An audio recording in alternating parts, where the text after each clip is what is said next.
Hélio. Então, nesse Evangelho segundo o Espiritismo, nesse momento de oração, o capítulo 5, Bem-aventurados os aflitos, e o item 5 está inserido nas causas atuais das aflições. E nós vamos ler o item.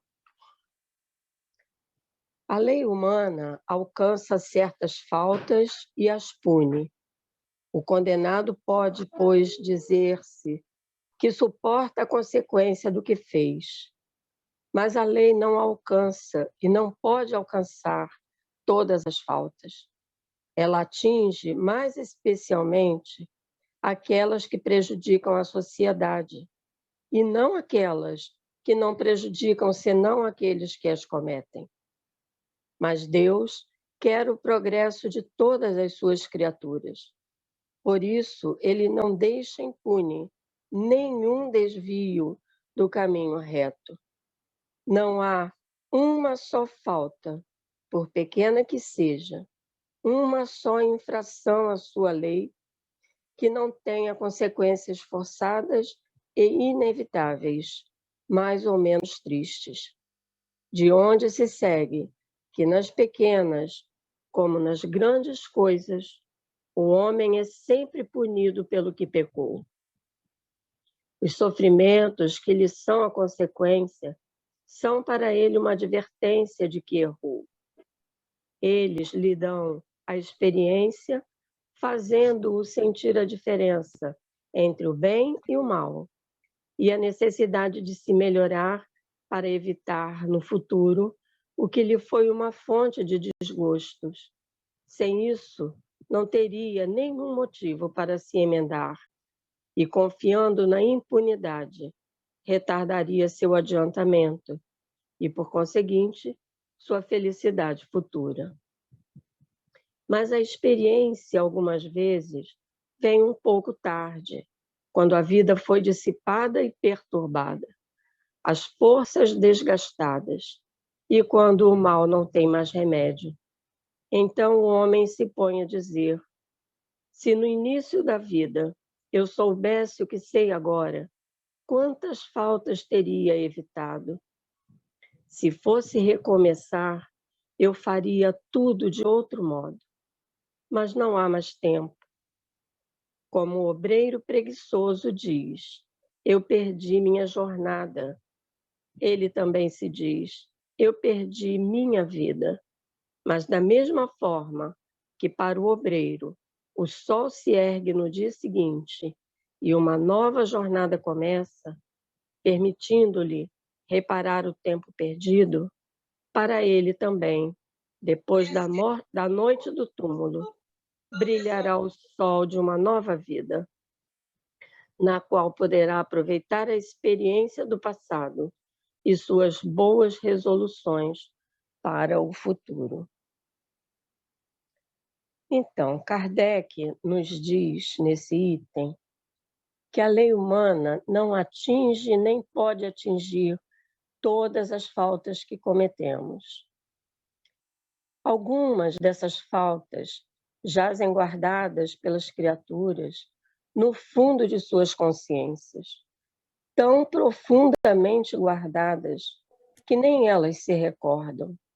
Ninguém sabe, ninguém viu, foram praticadas contra elas mesmas.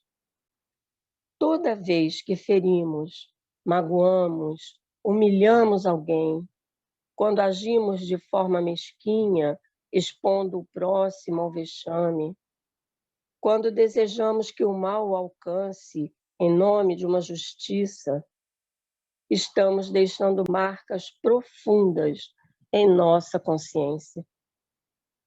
Quantos de nós, ao relembrarmos nossa juventude, não pensamos: ah, se eu não tivesse feito isso ou aquilo, ou se eu tivesse feito diferente, hoje não estaria me sentindo melhor. Não há falta alguma, por mais leve que seja, que não acarrete forçosas e inevitáveis consequências, diz o texto. Mas na faixa evolutiva em que nos encontramos, nós erramos e acertamos. E assim vamos ganhando experiências, vamos discernindo entre o que é o bem e o que é o mal. No Livro dos Espíritos, na questão 630, nós aprendemos que o bem é tudo que é conforme a lei de Deus. O mal é tudo que lhe é contrário. E como a lei divina está gravada em nossa consciência, toda vez que atingimos o próximo, atingimos a nós mesmos. Então, hoje, para exemplificarmos esse item, nós vamos relembrar uma história que lemos há muitos anos e que, sinceramente, hoje nos foge à memória o autor e o livro. Uma jovem senhora, vivia sentindo muitas dores por todo o seu corpo. Já havia consultado diversos médicos, feito vários exames, e ninguém fazia um diagnóstico. Não conseguiam descobrir o que ela tinha. Por sugestão de um dos médicos, procurou a ajuda de um psiquiatra. E esse psiquiatra, após analisar meticulosamente todos os exames, examiná-la cuidadosamente, pediu que lhe falasse sobre a sua vida, que contasse a sua vida desde a infância. Ela, então, contou-lhe que teve uma infância e uma juventude de muita pobreza. Contou que, quando mocinha, sonhava em passear, em ir a festas, dançar, mas não podia, pois nem roupas apropriadas ela possuía.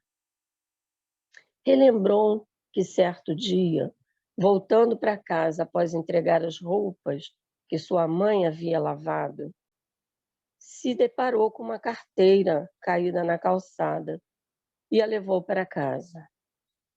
Sabia que deveria entregá-la ao seu dono, pois tinha o endereço em um papelzinho dobrado junto com uma boa quantia de dinheiro. Mas aquele desejo de ter um vestido bonito, um sapato que lhe permitisse sair, passear, como tantas jovens faziam, falou mais alto e ela ficou com a carteira. O tempo passou, ela continuou sua vida, mas vez por outra, aquela carteira lhe vinha na memória. O psiquiatra, homem maduro, estudioso e muito dedicado à sua profissão, lhe disse que suas dores eram provenientes de uma consciência que reprovava sua atitude ao não devolver a carteira ao seu dono. E o tratamento da senhora se prolongou por muitos anos. Com certeza, se ela tivesse agido como recomendava sua consciência, teria se poupado de muita dor. Nossa consciência é nossa juíza implacável, mas nos mostra sempre como devemos agir. Quando a ignoramos, acarretamos para nós mesmos situações dolorosas.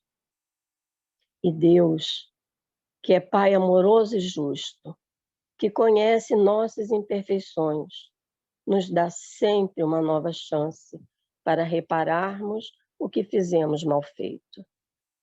Assim, através das inúmeras reencarnações, vamos nos corrigindo e aprendendo a fazer o bem. Como diz no texto, depois da noite do túmulo, brilhará o sol de uma nova vida. Então, vamos aproveitar essa grande oportunidade que Deus está nos dando de estarmos reencarnados, mesmo nesse momento de pandemia, porque nós sabíamos que isso ia acontecer. E vamos colocar em prática tudo aquilo que Jesus nos ensinou. Vamos amar a Deus acima de todas as coisas, mas vamos, principalmente, amar o nosso próximo, ajudarmos no que for possível, na medida das nossas possibilidades, a esses irmãos que estão passando por momentos tão difíceis com essa pandemia. Então, nós vamos, nesse momento, elevar nossos pensamentos a Deus e realizarmos a oração que Jesus nos ensinou, rogando a Ele que possa atender, amenizar as dores, socorrer a todos os irmãos que se encontram em dificuldades com enfermidades. Pai nosso, que estás no céu, santificado seja o vosso nome. Seja feita a vossa vontade, assim na terra como no céu. O pão nosso de cada dia, dá-nos hoje. Perdoai as nossas ofensas, assim como nós perdoamos a quem nos tem ofendido. Não nos deixe cair em tentação, mas livrai-nos de todo o mal. Que assim seja. Muito obrigada, Senhor. Abençoa todo esse momento de oração, a nossa casa de Batuíra, a todos os irmãos que comungam conosco o dia e a hora da oração. Que assim seja. Uma boa tarde a todos.